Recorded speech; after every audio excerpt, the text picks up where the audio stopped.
Olá, começa agora o Unifra Entrevista. Hoje nós recebemos aqui no estúdio o coordenador pedagógico e um dos fundadores da TV Ovo, Marcos Borba. Seja bem-vindo, Marquinhos. Obrigado. Vocês começaram agora, a TV Ovo começou agora uma nova etapa, né, com a mudança de vocês para um novo prédio. Me conta como é que surgiu essa ideia de reformar esse casarão antigo, né, esse sobrado antigo aqui em Santa Maria. Isso começou o ano passado, em 2011, quando a TV Ovo completou 15 anos. E aí a gente fez contato com o jornalista Marcelo Canelas para que ele fizesse uma palestra, né, na Feira do Livro, dentro da programação do aniversário de 15 anos da TV. E ali a gente conheceu o Marcelo e a partir disso ele já tinha comprado aquele espaço e tinha adquirido na intenção de transformar aquilo lá num espaço cultural, num centro cultural. Mas, como ele mesmo diz, ele não teria pernas para gerenciar, para tocar para diante. E viu, na experiência da TV Ovo, no trabalho da TV Ovo, uma oportunidade de fazer uma parceria para que realmente aquele casarão, que vai fazer 100 anos agora, em 2016, pudesse se tornar mais um espaço cultural na cidade, que pudesse movimentar aquela região antiga, que é uma região que cresceu muito com a ferrovia e que depois veio a cair numa espécie de decadência, que é o que representa o sobrado hoje. Hoje ele está só as paredes ali, já não tem mais telhado, está inabitável, né? Onde a gente está ocupando é na parte dos fundos. Então a ideia é que a gente consiga revitalizar aquele casarão, que seja um espaço cultural, mas também que ele sirva já para colaborar em toda a revitalização da Rio Branco, da Vila Belga, daquela região que tem muito a oferecer para a cidade. Me conta um pouquinho da história desse casarão, o que funcionava lá antes. Ele foi construído pelas pesquisas por um cidadão que morava em Caçapava, que era meio poeta, assim. Daqui a pouco eu vou lembrar o nome dele, agora não vem. Depois a família Danese, nos anos 40, comprou. E aí construiu o Galpão dos Fundos, e daí ele lidava era uma família de descendência italiana, e lidava com comércio de trator, tinha uma oficina ali. E a família Danese foi a que mais morou naquele espaço ali. Mas nos anos 80 eles tiveram uma crise econômica, e me parece que eles tiveram que se mudar de lá. E aí depois alugaram para teve até uma torrefação de café lá, mas nenhuma das coisas deu muito certo, assim, nenhuma das atividades que aconteceram no local deram muito certo. E por falta de manutenção e até abandono dos proprietários, ele foi ruindo. Era um terreno bem grande, eles conseguiram desmembrar o terreno, tanto que do lado ali do sobrado está sendo construído um prédio de 12 andares, assim, que era do mesmo terreno. E quando o Canelas começou a conversar com eles para comprar aquilo ali, porque já estava caindo, o terreno ainda fazia parte da escritura dele, mas eles conseguiram desmembrar no escritório da cidade e vender. E aí aquele espaço ali ficou meio que condenado, porque para nós tem um valor histórico muito grande, mas para a indústria da construção civil é mais um espaço para construir um prédio. É mais lucrativo construir um prédio. Só que ali, por conta do plano diretor da cidade, precisa ter alguns recuos numa construção nova. Tem que ter por exemplo, uma área de calçada muito grande para que, se um dia fosse alargar a rua Floriano Peixoto, pudesse não atrapalhar nenhuma casa. Então teria que diminuir o terreno na frente 3,5 metros. E ele já é pequeno, então não vale a pena para nenhuma construtora desmanchar o casarão e construir um prédio novo. E para nós isso é uma sorte, para a cidade é uma sorte, porque é uma das poucas casas com aquele estilo arquitetônico que tem ainda. Então, ele está lá e como ele é importante historicamente para a cidade, né, mesmo tendo essas determinações do plano diretor, essa importância histórica faz com que ele não seja demolido, nem no caso de um futuro alargamento, nada. Então, foi aí que o Marcelo Canelas conseguiu comprar, e aí ele comprou em 2009. Então, de 2009 a 2011, ele fez um reforço estrutural para que o teto já havia caído, e aí ele fez um reforço estrutural para que as paredes elas se mantivessem em pé. O que se mantém, então, do original é só a carcaça, digamos, da casa. Só a carcaça carcaça e algumas poucas paredes internas de um O sótão é em cima de um porão embaixo. Então, só isso que tem alguns vestígios. Tem alguns registros fotográficos dos anos 40 que a gente conseguiu escanear e tal para ver, mas tudo é mais externo, assim. Internamente a gente não sabe direito como é que era. Tem algumas indicações, mas não sabe ao certo como que era o sobrado, né? E vocês fizeram a mudança agora no começo do mês de novembro para lá. E como é que tá, assim, a estrutura de vocês? A casa ainda não está pronta, então vocês estão trabalhando aonde? Primeiramente a gente tem que agradecer de público aqui à Secretaria de Cultura, a Prefeitura Municipal, por ter cedido o espaço onde a gente ocupava na Casa de Cultura desde 2007, assim, a gente vinha ocupando o espaço lá. Mas agora chegou o grande momento, que é uma das coisas mais importantes que está acontecendo na história da TV Ovo, é essa mudança, porque a gente vai construir um espaço aos poucos. E para quem já conhece há mais tempo a trajetória da TV, a gente tem a formação na área do audiovisual, mas a gente é um pouco inquieto com a produção cultural da cidade. Então a intenção é que lá fique todo o equipamento da TV, a parte administrativa e tal, mas como nesse galpão a gente já está visualizando ele como um grande estúdio de TV, mas também como um espaço de apresentação artística, que possa alguém tocar um som lá, ou uma peça de teatro, então ele vai, ou a exibição de um filme, então ele vai ter essa função de já ir chamando as pessoas, mesmo antes da restauração da casa antiga e tudo mais, a gente já vai tornando aquele espaço como um espaço cultural, mais um lugar onde a gente pode ir ver a produção cultural da cidade de fora, né? Marcos, a TV Ovo já formou muitos profissionais, tu já trabalhaste aqui na TV Unifra, né, com todo o pessoal, o Robson e o Alex já foram, que trabalham aqui com a gente, já foram também da TV Ovo. Como é que é para ti, que foi um dos primeiros a ser formados pela TV, hoje está formando outras pessoas, outros profissionais? Eu tenho que explicar, porque é uma satisfação, isso está bem no início, eu acho que a TV tem esse perfil, muito por conta da ideia principal que ela tem, que o Paulo Tavares visualizou e a gente ajudou a construir, é de que o conhecimento a gente tem que passar ele e as pessoas, um tem que aprender e já ajudar a ensinar o outro. Então, quando a gente fez lá em 1996 a primeira oficina, no ano seguinte, eu e o Alex, que eram daquela turma que a gente ainda está até hoje, a gente já era monitor da outra oficina, então a gente já ajudava o Paulo a ensinar outros jovens, e depois a gente já começou a dar oficina. Então, isso é muito bom, porque além de tu estar dando uma oportunidade para outra pessoa se desenvolver profissionalmente, culturalmente e pessoalmente, porque o trabalho com TV e com vídeo ele é um trabalho coletivo, isso ajuda muito a pessoa a se relacionar com outras pessoas, cada um tem uma função específica, então ajuda as pessoas a assumir responsabilidades e tudo mais. Desenvolve a capacidade artística delas, porque o trabalho com vídeo também é um trabalho criativo, tem que ter muita criação. E culturalmente, porque a TV Ovo está inserida nos movimentos culturais, está trabalhando com isso, cada um dos alunos que passa, ele também leva uma marquinha dessa questão que todo mundo tem que trabalhar em prol do desenvolvimento da cultura da cidade. Então, fazer isso nas oficinas e ter aprendido isso lá no passado é muito gostoso. Assim. Vocês têm uma ideia de quantas pessoas já passaram por essas oficinas ou já perderam a conta com esses 16 anos? Eu não me arrisco a falar. Esses tempos nós estávamos até comparando alguns dados. Não, passaram mais de 2.000, não, passaram mais de 1.000. Então, porque são vários projetos e cada projeto tem número de vaga específico. Teve formações, teve o projeto do Foco, por exemplo, que a gente passou em 2010, viajando por cidades do Paraná, em 2 cidades do Paraná, 2 cidades de Santa Catarina e 3 cidades aqui do Rio Grande do Sul, fazendo oficinas de capacitação. Então... Já está além, começou na região oeste, mas já está além do Rio Grande do Sul. Não é só aqui na cidade, isso é muito interessante. Marcos, para quem não conhece o trabalho do TV Ovo, vocês trabalham especificamente com o quê?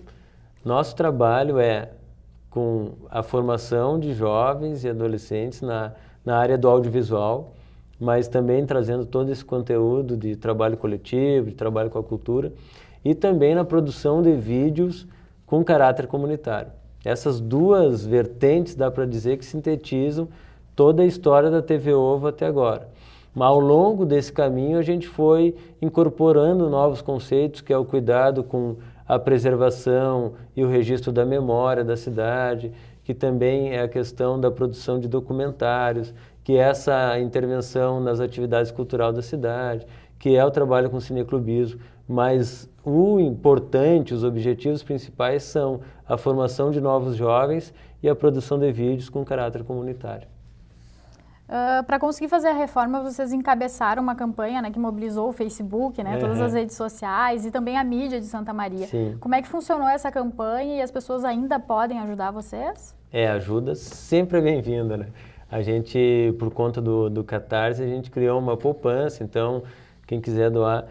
A gente já investiu lá, não dá para ser exato assim, mas a gente já investiu uns bons 30 mil reais lá para deixar do jeito que está agora para poder abrigar as atividades da TV. E esse valor foi conseguido através dessa campanha ou Parte teve ajuda dele, do governo também? Parte não, do governo, por enquanto a gente está elaborando os projetos para ir na Lei Rouanet, que é em nível federal, para captar para a restauração. Os arquitetos estão pensando em um projeto assim que vai ser um valor bem alto, assim, mais de R$1 milhão. Assim. Então tem que ser numa lei em nível federal para que a gente consiga captar um volume de recurso grande. Assim. Aqui na LIC de Santa Maria, os projetos que a gente aprova sempre com um valor mais baixo, porque a capacidade de renúncia fiscal do município é bem mais baixa do que do governo federal. E nas campanhas para a reforma lá, a gente teve algumas doações voluntárias de pessoas físicas, algumas empresas nos ajudaram com alguns valores. A gente teve a campanha no Catarse, que foi várias pessoas de todo o Brasil doaram quantias, assim, a gente juntou um bom percentual para fazer essa reforma. E o barato desse Catarse, que foi nas redes, que tinha uma recompensa também, as pessoas doavam para o projeto, mas também a gente dava alguma coisa em troca como forma de agradecimento.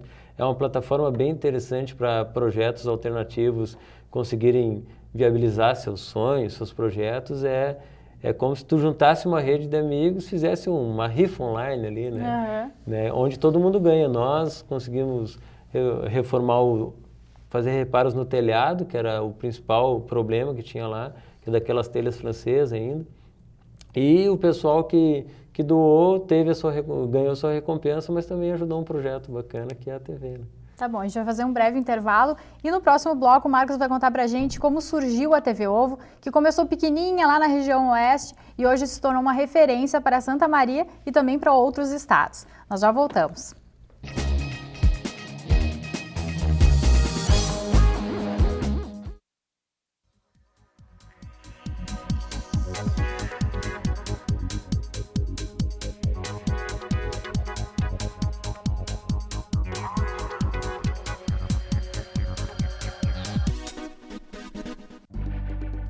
Santa Maria, cidade acolhedora, coração do Rio Grande. Tem o Centro Universitário Franciscano como referência no ensino de qualidade. Construído por pessoas que estudam, sonham e que não se cansam de criar. Unifra, um centro universitário por excelência. O vento mudou de direção no Lar Acalanto. Agora, além de amparar crianças que convivem com o vírus HIV, a casa está acolhendo famílias e crianças que possuem doenças crônicas degenerativas.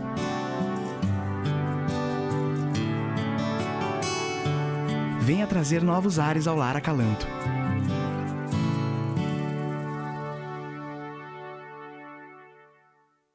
Oi, você já me conhece, eu sou a Clara. Já imaginou chegar na faculdade morrendo de sede e não ter água para beber? Ou chegar em casa louco por um banho e não poder tomar? Aposto que não seria legal. Água, para não acabar, devemos poupar.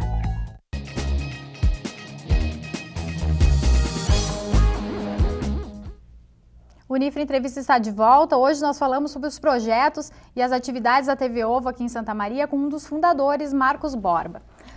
Marcos, vamos voltar um pouquinho no tempo agora. Me fala de onde é que surgiu a ideia de criar a TV Ovo. Quem foi que teve essa ideia? O grande idealizador é o Paulo Tavares, né? Ele fazia parte da Associação Comunitária da Vila Caramelo, que é na região oeste da cidade, e também era integrante do Sindicato dos Bancários. E aí o Paulo, ele teve contato com outros projetos de comunicação comunitária, e o pessoal da associação comunitária lá também falava que os jovens estavam muito sem fazer nada. O problema que a gente tem atualmente também naquela época já era assim. E ele pensou em criar então, pensar um pouco sobre essa vida dos jovens. Começou a gravar um documentário sobre jovens, né, sobre os jovens que só estudavam, o jovem que tinha largado a escola e só trabalhava, o jovem que trabalhava e estudava. Não conseguiu tocar para frente essa ideia e teve uma ideia melhor ainda, que foi ensinar os jovens a fazer seus próprios vídeos. Esse foi o grande barato da iniciativa. E daí montou a primeira oficina com os equipamentos que ele tinha em casa, porque ele tinha alguma coisa de equipamento em vídeo. A gente editava, gravava em câmeras VHS, editava tudo manualmente.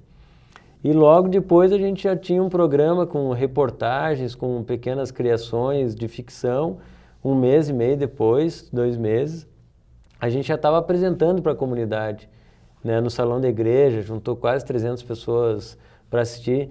Então essa função social que foi muito legal. Então as pessoas foram gravadas pelos seus filhos, ou pelo vizinho, ou pelo guri da outra rua ali, e aquilo virou um vídeo e eles puderam se assistir. Então uma comunicação próxima assim da comunidade, trabalhando com assuntos daquela comunidade, com a realidade mesmo, né? E lá no início o direcionamento que foi dado pelo Paulo é que a TV trabalharia com a cultura, com as organizações e com a realidade das comunidades, né? Numa perspectiva de comunicação comunitária, mesmo valorizando ali os pequenos locais e tornando esses locais mais, que se crie mais uma identidade local, uma identidade de comunidade.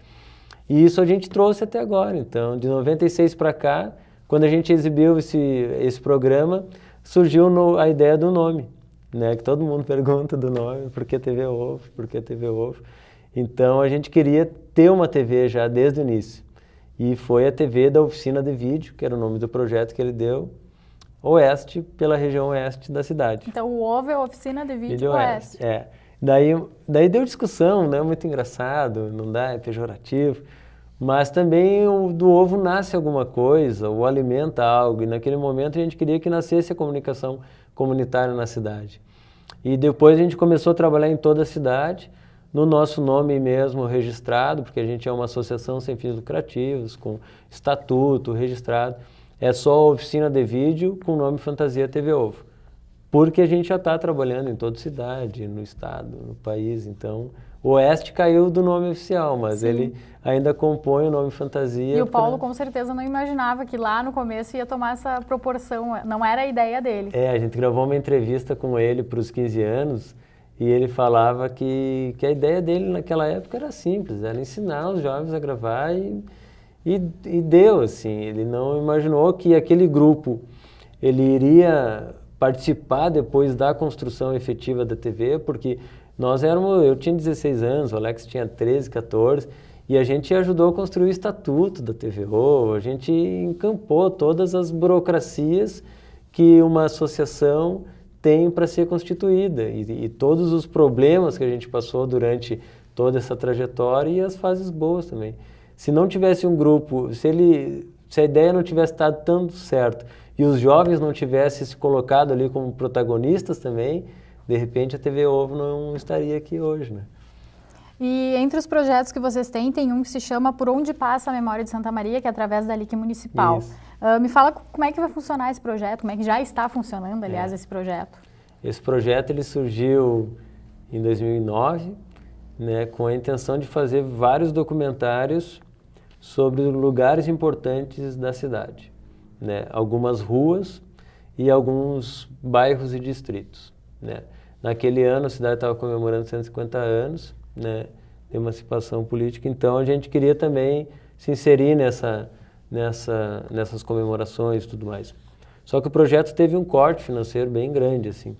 Então a gente produziu documentários sobre 2 ruas importantes e centrais da cidade, que foi um pedaço de uma rua, Doutor Bozano, que é a primeira quadra ali, que é o Calçadão, Salvador Isaías, que antigamente era chamada a primeira quadra Doutor Bozano, e a Avenida Rio Branco. E os documentários deram muito certo porque recuperaram um pouco da história desses locais e acabaram tocando várias pessoas que viveram algumas coisas ali. E o projeto, já nesse início, ele também tinha uma preocupação muito grande, que era manter os arquivos das entrevistas, das imagens.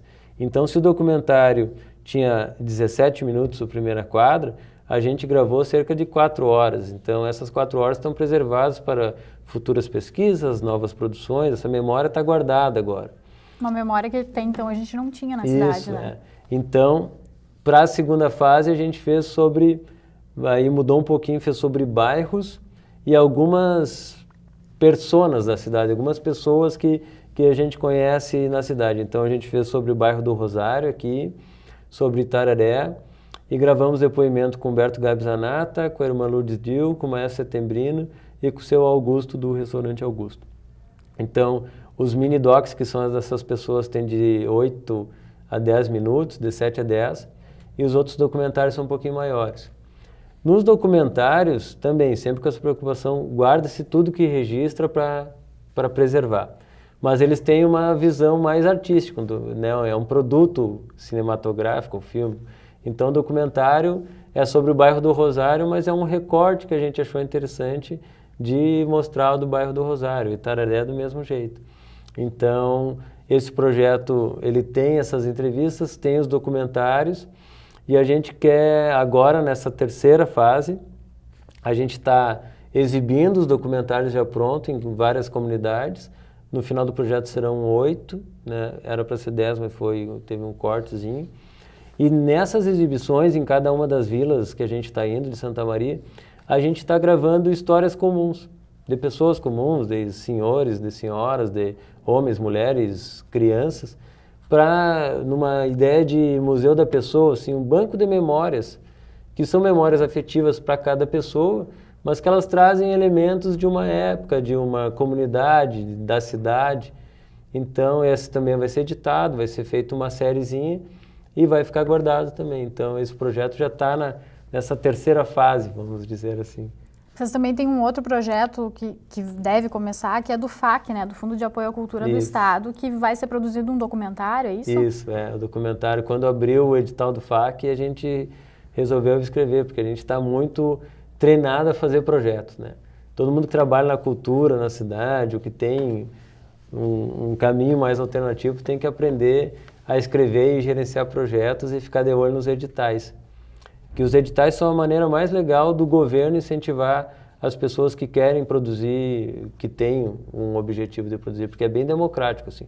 Tu escreve um projeto, se ele for bom, ele é aprovado e tu recebe recurso. Se o projeto é ruim, tu não recebe. Se tu não prestar conta, tu não vai poder nunca mais escrever, então tem que ser tudo bem direitinho, assim. E do FAC abriu pra gente fazer o documentário, e tinha um tema que me instigava, que era as cavalhadas de Caçapava. Então, a gente está propondo fazer um registro, um documentário também, com viés artístico, né, sobre as cavalhadas de Caçapava, para chamar a Semilua e a Estrela.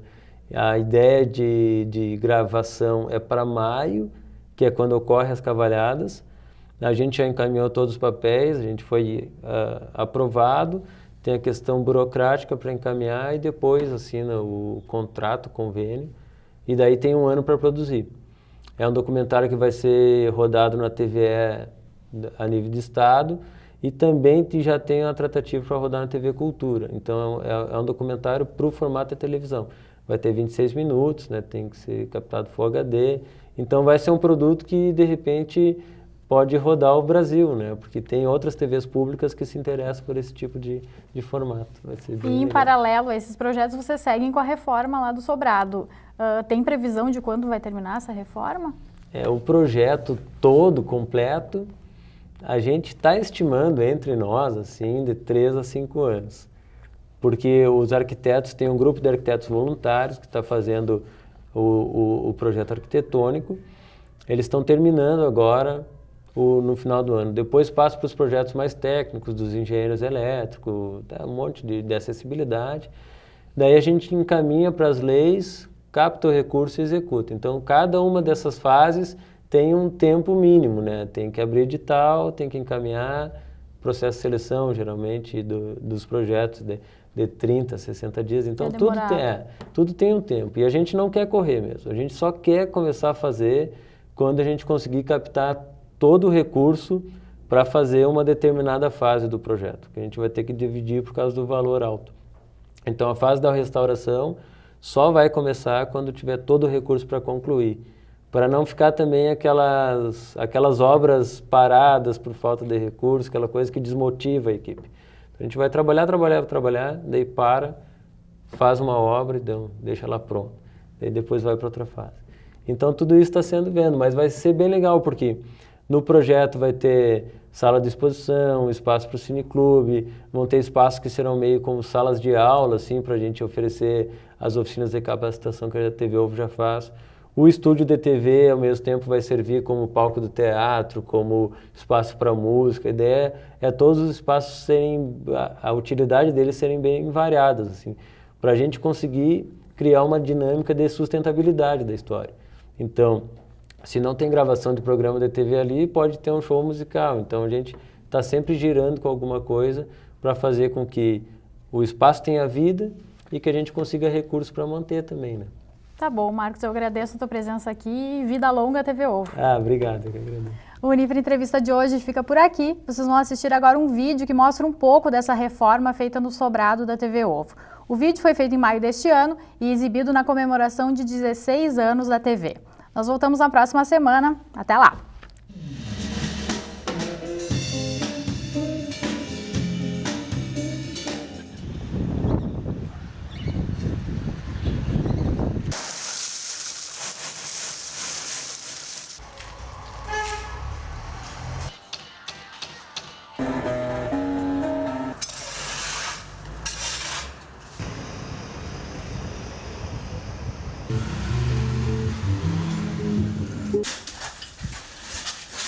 Boa noite,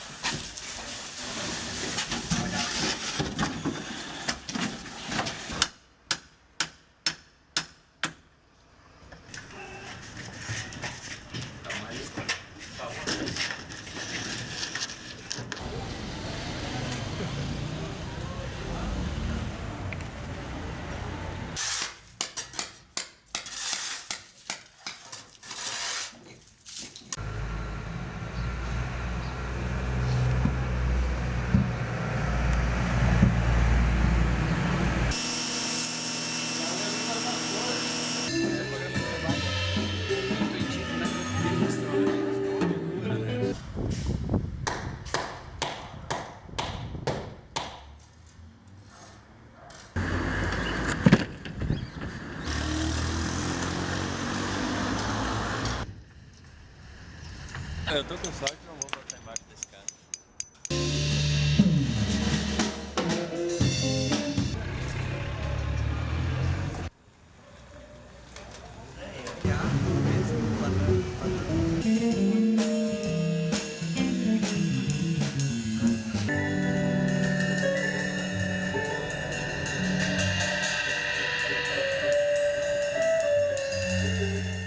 Para comemorar o nosso aniversário, principalmente para ir marcando esse espaço aqui como um espaço cultural da cidade, a gente resolveu, pedimos a ajuda do nosso parceiro Fernando Brum para fazer o mapping aqui, o video mapping, que foi aquela projeção, e o Maurício Canter também, que vararam madrugadas editando material, e também aos guris da Jazz do Monte para fazer a trilha sonora ao vivo, quase ao vivo.